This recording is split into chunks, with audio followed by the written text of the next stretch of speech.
वियोजन अभिक्रिया, यानी कि यह अभिक्रिया जो है संयोजन अभिक्रिया का अपोजिट इसको कह सकते हैं, यानी कि उल्टा। वहां पे दो मिलकर के एक उत्पाद बनाएगा और यहां से एक अभिकारक टूट करके दो या दो से अधिक उत्पाद बनाएगा, यानी कि यहाँ जो उत्पाद बनेगा वह दो या दो से अधिक हो सकता है और अभिकारक एक ही होगा।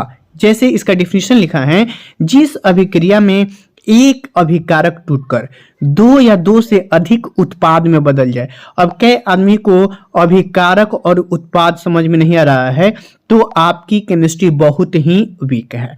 रासायनिक अभिक्रिया में भाग लेने वाले को अभिकारक कहते हैं और अभिक्रिया के फलस्वरूप जो पदार्थ बनता है उसे उत्पाद कहते हैं। तो इसमें उत्पाद की संख्या दो से अधिक होगी। इसकी संख्या 3 होती है, उष्मीय वियोजन, प्रकाशीय वियोजन और विद्युत वियोजन। बारी बारी से इसका एग्जाम्पल हम लोग देखते चलेंगे। सबसे पहले देखते हैं हम लोग उष्मीय वियोजन, यानी कि जब अभिकारक को ऊष्मा द्वारा तोड़ा जाता है, यानी कि गर्म किया जाता है, तब जो वियोजन होता है वह उष्मीय वियोजन के अंतर्गत आता है।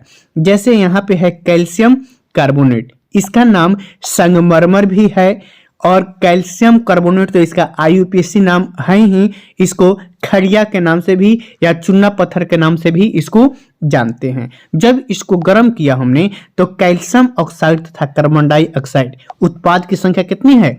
2 है और अभिकारक कैगो है? एक ही है। एक और एग्जाम्पल्स लेते हैं, जब लेड नाइट्रेट, इसका क्या नाम है, लेड नाइट्रेट को गर्म करेंगे तो हमारा लेड ऑक्साइड, नाइट्रोजन गैस तथा O2 ऑक्सीजन, नाइट्रोजन डाइऑक्साइड। यहाँ से ऑब्जेक्टिव क्वेश्चन आपसे पूछा जाता है, क्या कौन सी गैस रिलीज होती है जब लेड नाइट्रेट को गर्म किया जाता है? तो नाइट्रोजन डाइऑक्साइड तथा ऑक्सीजन गैस निकलती है। ऑब्जेक्टिव क्वेश्चंस यहाँ से कई बार पूछा गया है।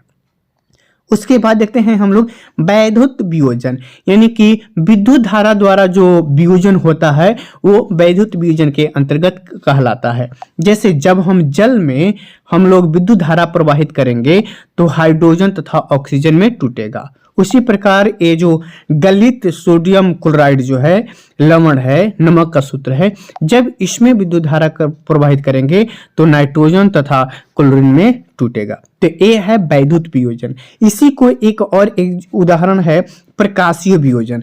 अब एक बार एक क्वेश्चन 2020 या क्वेश्चन बैंक याद नहीं आ रहा है, उसमें क्वेश्चन पूछा गया है और उस पर लिखा हुआ था सूर्य का प्रकाश, यह किस प्रकार की रासायनिक अभिक्रिया है? तो ऑप्शन दिया था उसमें वियोजन, प्रकाशीय वियोजन, विद्युत वियोजन, इनमें से सभी। तो जब सूर्य के प्रकाश में होगा तो हमारा सूर्य का प्रकाशीय वियोजन के अंतर्गत आएगा।